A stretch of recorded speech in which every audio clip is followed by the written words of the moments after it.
We have discussed many times in the previous classes about the nature of prehistoric archaeology, about the accurate drawing of lithic tools and systematic description of each drawn specimens. Now let us see what is bone tool.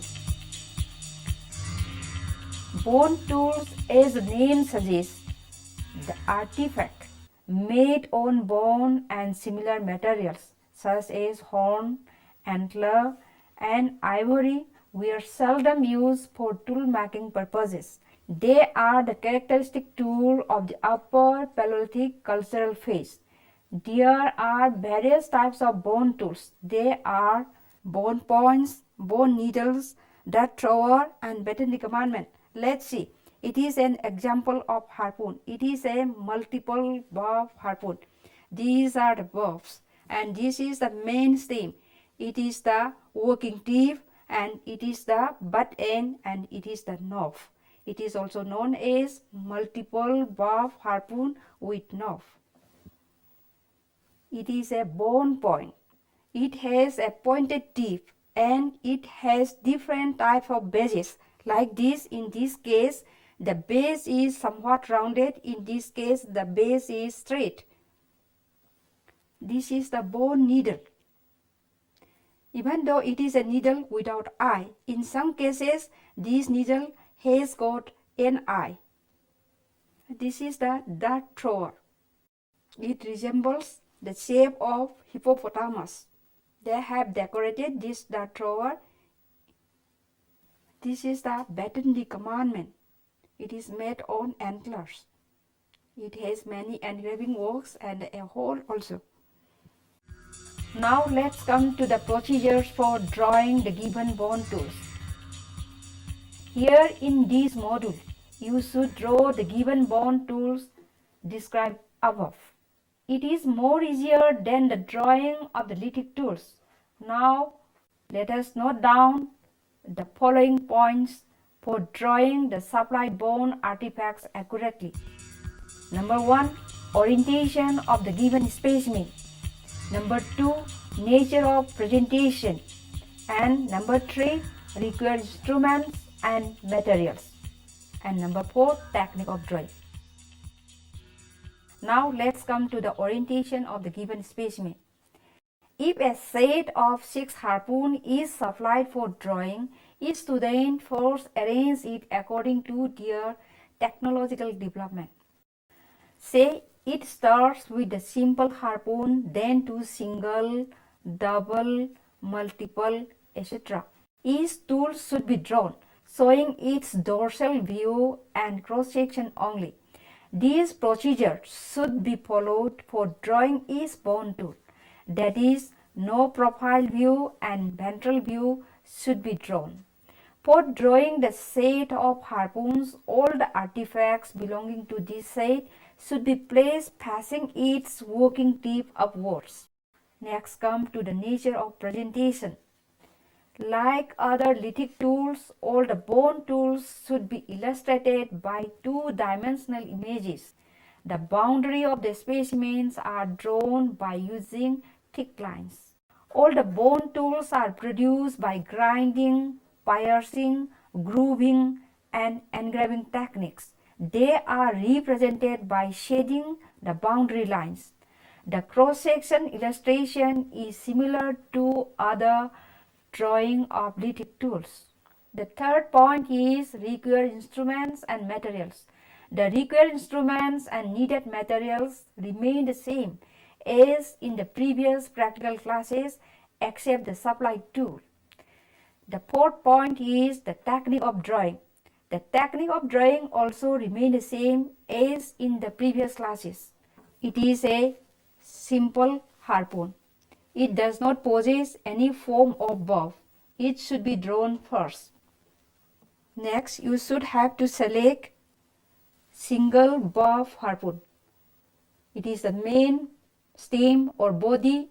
It is the working tip. It is the single bob. It should be drawn next. The next would be this double bob harpoon. it possesses double valve, then it has one working tip, and this is the butt end.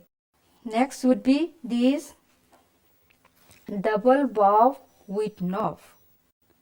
This harpoon possesses two valves. Each valve is found lying one of each side, opposite to one another, and at the end here is one knob. Next will be this multiple valve harpoon. It possesses a number of valves on both sides but arranged alternately. The last one would be multiple valve harpoon with knob. It is a working tip, it is a butt end, here lies the number of valves. It also arranges alternately, and lastly here is a knob.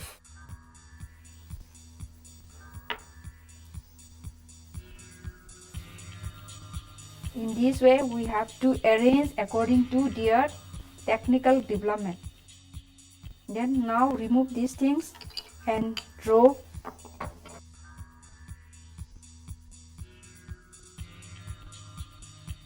Then let us first draw this one. Like other tools, whatever drawn earlier, it should be drawn facing its working tip upward.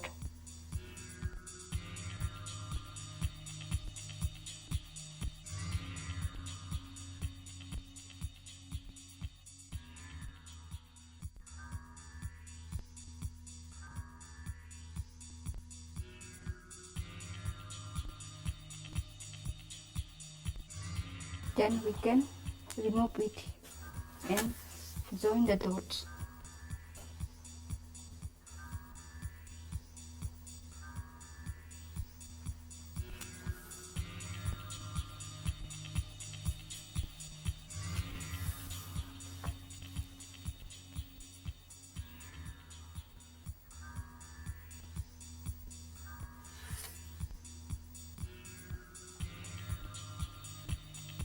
Harpoon number 2, single valve harpoon. Dear students, now let us draw this batten the commandment a bone tool. Before drawing this tool, we should first measure this by using a long scale and 2 set squares by placing in this way.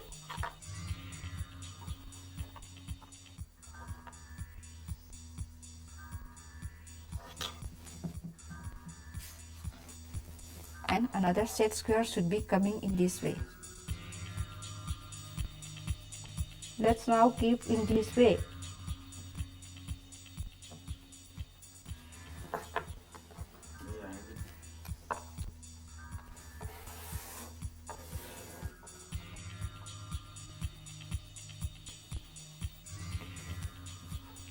Then let us start measurement and drawing by using the set scale.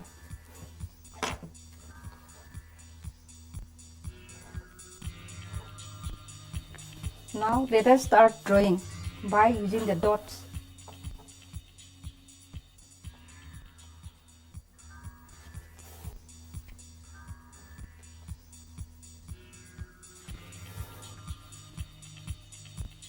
While drawing show, we should take the important landmarks here. It is the end point of the engraving, so we should take the measurement from here. Here it started, so we should mark it. And another one also here, we should mark it this point while drawing.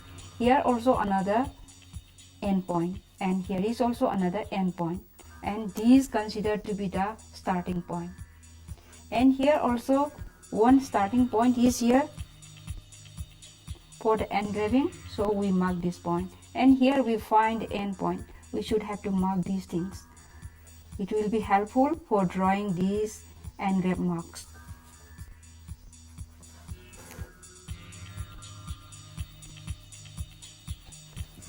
Then let us start measurement of this hole by using this slide caliper.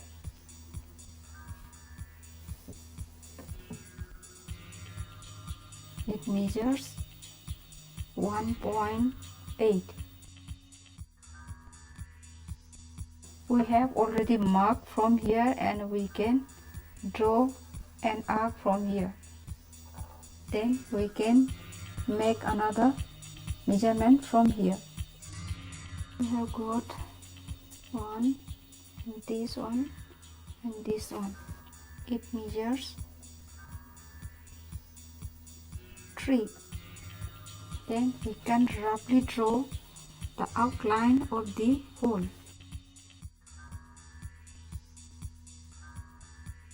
The measurement of the starting point of the engraving work. It measures 0.8. The end point is 0.2. Then we can join these two lines by thick line. It is another end point. It's also measured 2. Another point is end point is also measures 2. Next point is also 0.2. Then we can measure another starting point from this again. From here up to here. It measures 3.2. Then let's now join these points. It starts from here and goes up to this and ends up to this. Now we have completed the outline drawing of this tool and some part of the engraving works. Then now measure the length, breadth and thickness of this tool. And lastly, let's come to the measurement of this cross section. Let us measure the maximum length by using a long scale and 2 set squares. Next, let us measure the maximum thickness. It measures 2.4. After measuring its maximum length, maximum breadth along its half length and maximum thickness along its half length, and we should measure probable cross section. Then we can remove it easily.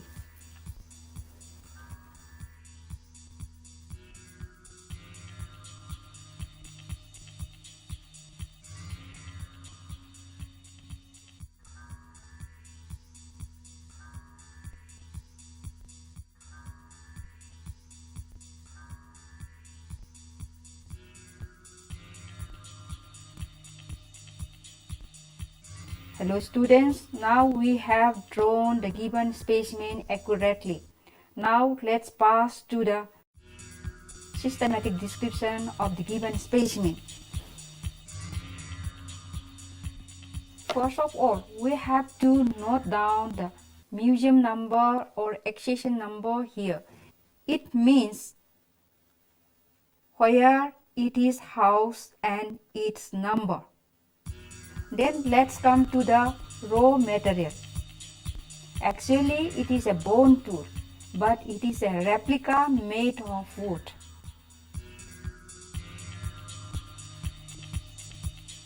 The maximum length along its axis is 30.5 cm, and maximum breadth along its half length is 3.2 cm. And maximum thickness along its half length is again 2.4 cm.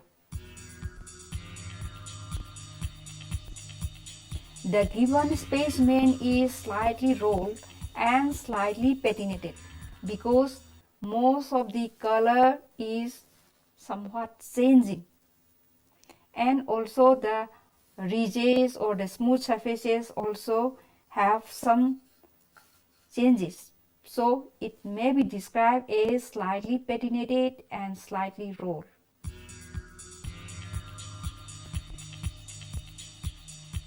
The given specimen is a bone tool. It is made of long shaft and consists of a handle and also a hole towards its anterior side, and the dorsal surface possesses a number of engravings. particularly animal motifs.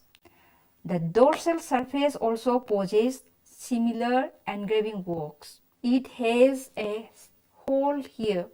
From the shape, size, and nature of the surfaces present on the supplied specimen, the given specimen might have been produced by grinding, polishing, grooving, boring, and engraving. From the shape, size, and nature of the workmanship, the given specimen may be classified as baton de commandment. The next point is probable cultural period and chronology. Chronologically, these given specimens belong to Upper Paleolithic cultural phase and chronologically belongs to Upper Pleistocene or Late Pleistocene. Now let's come to the probable function and economy. These tools might have been used for hunting small games and fishing and belong to the hunting and fishing stage of gathering economy. In this module, we have discussed the different types of bone tools, particularly on harpoons, needles, points, the thrower, and baton de commandments. We have drawn all the supplied bone tools and understood the difference in drawing various types of lithic tools and bone tools. Moreover, to have learned the procedures of systematic description of bone tools. Thank you all for patient hearing.